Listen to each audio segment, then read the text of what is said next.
সুমিত্রা রাকিতা। আজকে বৃষ্টির মধ্যে চলে আসলাম। আজই সাই বলে এই ফুলগুলোকে, এত সুন্দর বিউটিফুল। আর সঙ্গে বাঁশি এই বৃষ্টির মধ্যে বাজিয়েছি। আর ভিডিও তুলেছেন আমার মেয়ে, ওর আজ জন্মদিন। হ্যাপি বার্থডে কাউরিচান। এত সুন্দর না এই ফুলগুলো, এই ফুলগুলো এই সিজনেই ফোটে। দেখুন মানে অসাধারণ, জাস্ট অসাধারণ। ও নো, জাস্ট অসাধারণ। আর একটা ফুল পড়ো। আর ফুল পড়ছে না। তো বন্ধুরা অবশ্যই ভিডিওটি শেষ পর্যন্ত দেখতে থাকবেন, আর কেমন লাগছে অবশ্যই জানাবেন।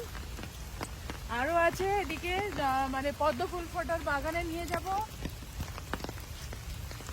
কি বড় সাইজের দেখুন ফুলগুলো, বিশাল বড়। ওরে বাবা, বিশাল বড়। আর এই ফুলগুলো দেখুন এখন এইরকম আছে, তারার মতো লাগছে। দুর্দান্ত লাগছে না? খুবই সুন্দর। আহা হা, কি সুন্দর।